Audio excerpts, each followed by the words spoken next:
नमस्कार। अपना उत्तराखंड के इस वक्त के बुलेटिन के साथ हाजिर हूं मैं अनुपम। प्रदेश की हर छोटी बड़ी खबरों को लेकर उत्तराखंड में एक बार फिर से बारिश का अलर्ट जारी हुआ है। मौसम विभाग ने 2 दिनों के लिए ऑरेंज अलर्ट जारी किया है। देहरादून और बागेश्वर जिले में कल भारी बारिश हो सकती है, इसके लिए ऑरेंज अलर्ट जारी किया गया है।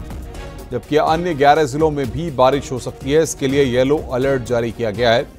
देहरादून में बारिश के अलर्ट के बाद प्रशासन चौकन्ना है और कल देहरादून में सभी स्कूल बंद रहेंगे। देहरादून में 12वीं तक के स्कूलों को कल बंद कर दिया गया है। पहाड़ों में लगातार बारिश हो रही है और बारिश के बाद बर्बादी की खबरें भी सामने आ रही हैं।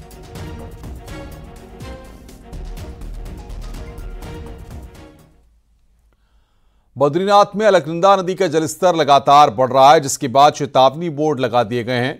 तप्त कुंड, गांधी घाट, ब्रह्म कपाल पर जाने वाले यात्रियों को सतर्क किया जा रहा है, क्योंकि लगातार अलकनंदा का जलस्तर बढ़ रहा है। अलकनंदा पूरे उफान पर बह रही है और निचले इलाकों में लोगों को खासी दिक्कतें हो सकती हैं।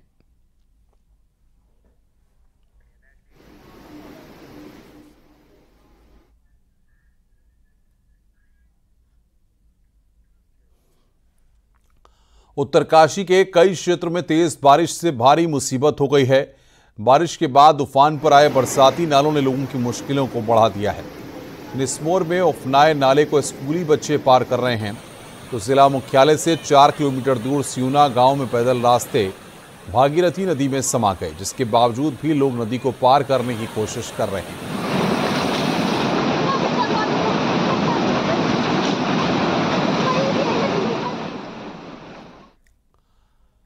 बागेश्वर के कपकोट में हुई मूसलाधार बारिश ने अपना कहर बरपाया है। कपकोट के कई क्षेत्रों की सड़कों पर भारी मलबा आया है, जिससे कई ग्रामीण सड़कें बंद हो गई हैं।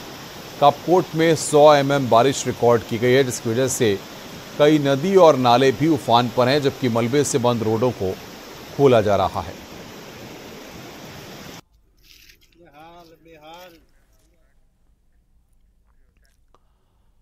मुख्यमंत्री पुष्कर सिंह धामी ने कल केदारनाथ का दौरा किया था, जिसके बाद केदारनाथ का संत समाज बेहद खुश है और सीएम धामी की बातों से सहमत है। असल में दिल्ली में केदारनाथ मंदिर को लेकर संतों में नाराजगी थी, जिसे सीएम धामी ने दूर कर दिया और अब संतों ने खुलकर सीएम धामी का समर्थन किया है। और हमें संतुष्ट किया है। उनके ही फोन के माध्यम से जो हमारी अध्यक्ष जी से वार्ता हुई थी, हमारे तीर्थ पुरोहित समाज के अध्यक्ष जी से, उनके वार्ता के अनुसार ही हमने उस आंदोलन को समाप्त किया था। कल उन्होंने आके पुनः हमें आश्वस्त किया कि इस तरह का जो है कोई भी मंदिर किसी भी उस रूप में कहीं अन्यत्र नहीं बनेगा। अगर कहीं बनेगा तो उसके खिलाफ दंडात्मक कार्रवाई की जाएगी। और मुख्यमंत्री की श्री केदार सभा के सानिध्य में जो वार्ता हुई है, उससे हम काफी प्रसन्नचित्त हैं, कि उससे पहले हमारा बहुत बड़ा आवेश था। आवेश होना भी स्वाभाविक था, लेकिन जैसे हमारे अध्यक्ष जी की जो है मुख्यमंत्री की वार्ता हुई है, वार्ता होने पर उन्होंने हमें अवगत कराया अध्यक्ष जी ने, तो हमने अपना जो आंदोलन स्थगित किया और कल जो है उनके सामने सकारात्मक जो वार्ता हुई है उससे हम बड़े संतुष्ट हैं। और मैं प्रभु से प्रार्थना करता हूं, उनके चिरायु ऐश्वर्य जीवन की मैं कामना करता हूं। चारधाम यात्रा पर जाने वाले श्रद्धालुओं को अब आसानी से भूस्खलन, सड़क बंद, वैकल्पिक मार्ग, खराब मौसम, हेली सर्विस रद्द होने जैसी बेसिक जानकारी मिल जाएगी। इसके लिए आईटीडीए चारधाम डैशबोर्ड तैयार कर रहा है। गुरुवार को मुख्य सचिव राधा रतूड़ी ने इसकी समीक्षा के दौरान अधिकारियों को डैशबोर्ड से नियमित रूप से रियल टाइम डाटा अपडेट करने के निर्देश दिए हैं। मुख्य सचिव ने कहा कि चारधाम डैशबोर्ड पर अपडेट किया जाने वाला डाटा डायनेमिक और रियल टाइम होना चाहिए।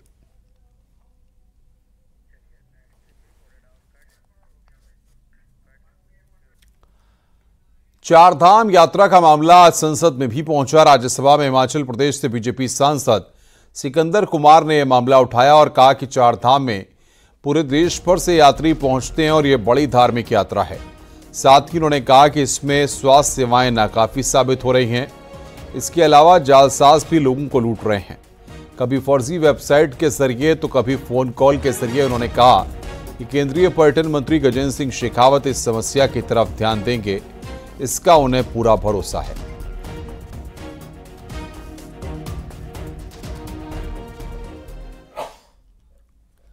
मुख्यमंत्री पुष्कर सिंह धामी ने जिलों के प्रभारी सचिवों पर सख्त रुख दिखाया है और जिलों के सभी प्रभारी सचिवों की रिपोर्ट तलब की है।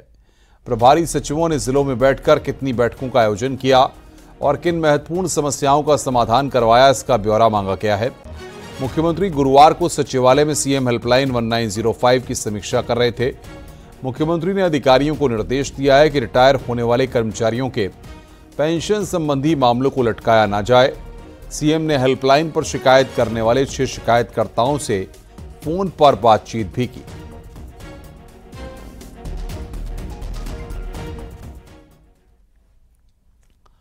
पिथौरागढ़ की बॉर्डर तहसील दारचूला में एक नेपाली नागरिक से 22 लाख की भारतीय नकदी बरामद हुई है। अंतर्राष्ट्रीय झूला पुल पर चेकिंग के दौरान एसएसबी ने नकदी बरामद की है। नेपाली नागरिक भारतीय मुद्रा को अपने देश ले जाना चाह रहा था, लेकिन चेकिंग के दौरान वो पकड़ा गया। फिलहाल एसएसबी, कस्टम और पुलिस नेपाली नागरिक से पूछताछ कर रही है। पकड़ा गया नेपाली नागरिक बार बार नाम और पता अलग अलग बता रहा है। एसएसबी के अधिकारियों का कहना है कि पूरी जानकारी जांच के बाद ही दी जाएगी।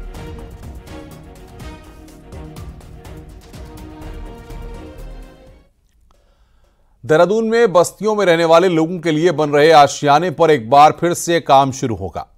13 साल से लटका हुआ यह प्रोजेक्ट राज्य में करप्शन का सबसे बड़ा अड्डा बनता जा रहा है।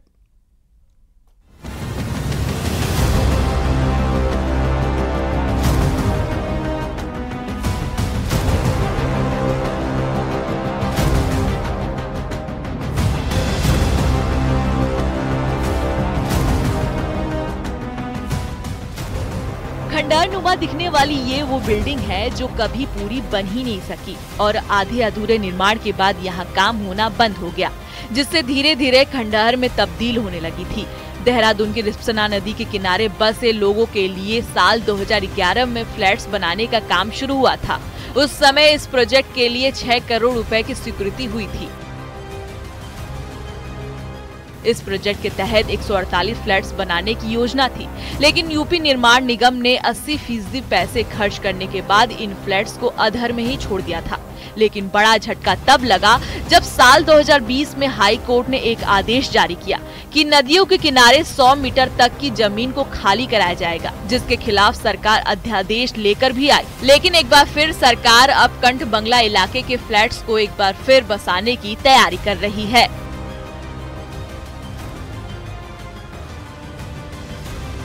रिस्पना नदी के किनारे बसे लोगों के विस्थापन के लिए सरकार ने 2011 में एक योजना तैयार की थी। उस योजना के तहत ये काठ बंगला इलाका है, यहाँ पे उन लोगों के लिए फ्लैट्स तैयार करने की एक पूरी योजना थी। आप देख सकते हैं कि अभी जो खंडर नुमा ये फ्लैट है, इन पे करीब 6 करोड़ रुपए का बजट तब दिया गया था सरकार द्वारा और इन फ्लैट्स को तैयार करने की पूरी बात कही गई थी। लेकिन बजट की कमी और जो कार्यदायी संस्था थी वो यहाँ से चले गई थी, जिस कारण तब से ये कार्य अधूरा ही लटका पड़ा है। और करीब 7 करोड़ रुपए इन फ्लैट्स के लिए सरकार ने एक बार फिर आवंटन करने की बात कही और करीब कुछ ही दिनों बाद एक बार फिर यहाँ पे काम शुरू होगा और ये फ्लैट्स एक बार फिर आबाद किए जाएंगे उन लोगों के लिए जो रिस्पना नदी के कैचमेंट इलाके में आ रहे हैं और उनका विस्थापन कर उन लोगों को ये फ्लैट्स दिए जाएंगे।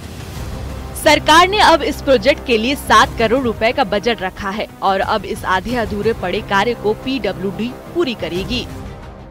अभी जो नगर आयुक्त के द्वारा अवगत कराया गया है, इसमें करीबन 140 प्लस यूनिट्स हैं और उसमें कुछ काम रह रहा था, जिसके क्रम में दोबारा से टेंडर कराया गया था और उसकी फाइनेंशियल बिड भी खुल गई है और मोर और लेस हम अगले 10-15 दिन में वहां पे कार्य शुरू कर देंगे।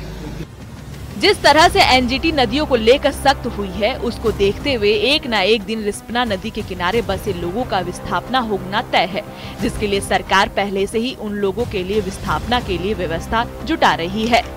न्यूज़ 18 के लिए देहरादून से सत्येंद्र बर्तवाल की रिपोर्ट। मुख्यमंत्री पुष्कर सिंह धामी ने टिहरी जन क्रांति के नायक अमर शहीद श्रीदेव सुमन की पुण्यतिथि पर उनको श्रद्धा सुमन अर्पित कर श्रद्धांजलि दी।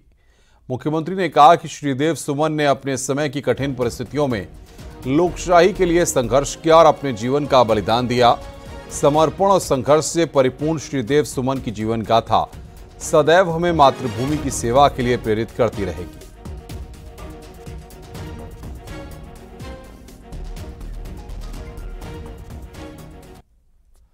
पहाड़ में उच्च शिक्षा व्यवस्था की हालत सुधरते नजर नहीं आ रही है। बागेश्वर कैंपस के हाल भी कुछ ऐसे ही हैं। देखिए हमारी रिपोर्ट।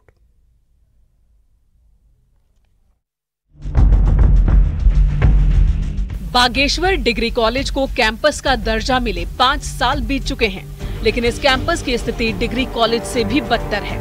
यहाँ ना तो नई फैकल्टी है और ना ही पूरा स्टाफ।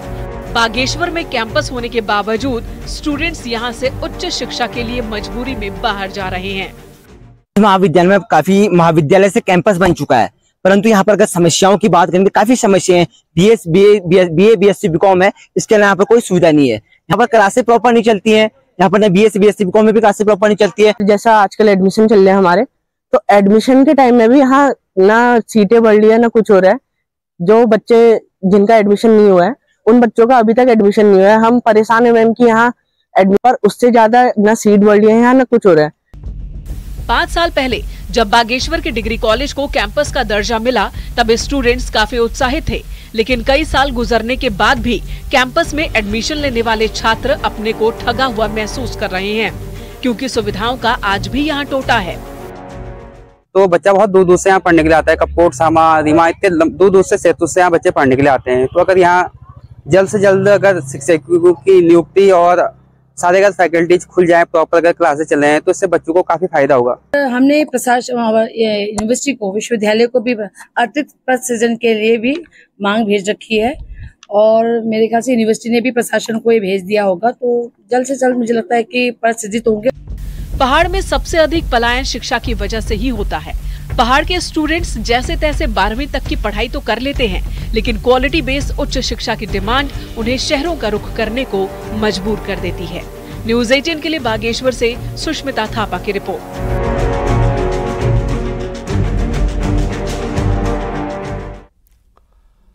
बागेश्वर के जंगल से भटककर एक शाही मीट मार्केट में घुस गया। उसके घुसते ही दुकानदारों में अफरा तफरी मच गई। लोगों को देखकर शाही भी इधर उधर भागने लगा। सूचना पर मौके पर वन विभाग की टीम पहुंची और उसको पकड़ कर ले गए और बाद में उसे जंगल में छोड़ दिया गया।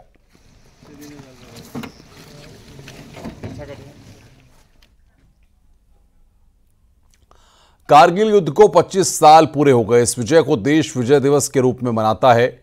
कारगिल के कई हीरो में एक हैं याशिका हटवाल त्यागी, जिन्होंने युद्ध के दौरान गर्भवती होने के बावजूद भी मां का फर्ज भूलकर देश का फर्ज निभाया। क्या है याशिका हटवाल त्यागी की कहानी? देखिए हमारी एक स्पेशल रिपोर्ट।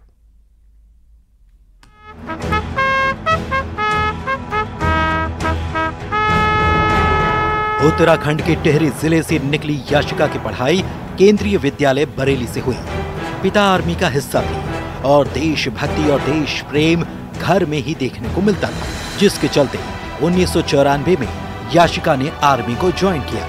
उनकी पोस्टिंग साल 1997 में लद्दाख में हुई।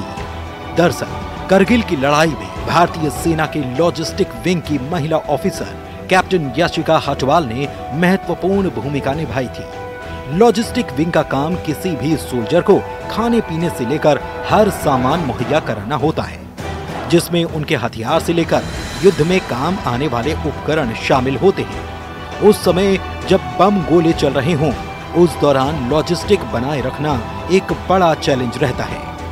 लॉजिस्टिक्स का रोल है फौज को हर तरीके से इक्विप करना।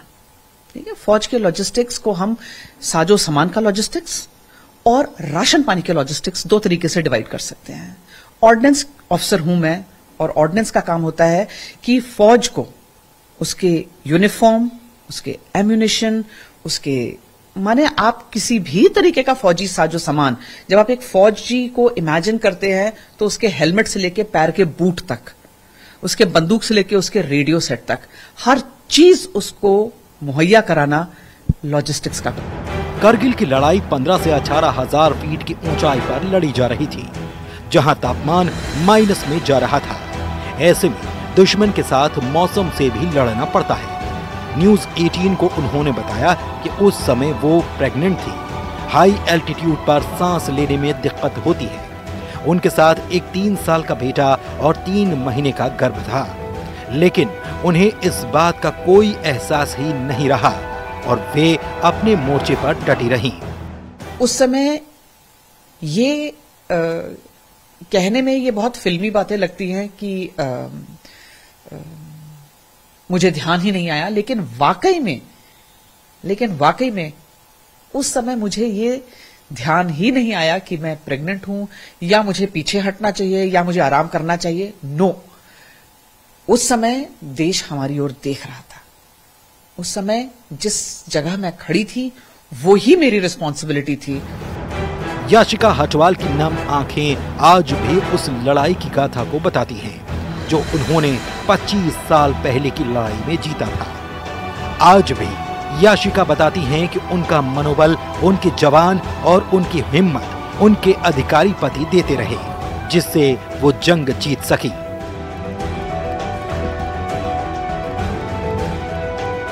न्यूज़ 18 के लिए देहरादून से सतेंद्र बर्तवाल की रिपोर्ट।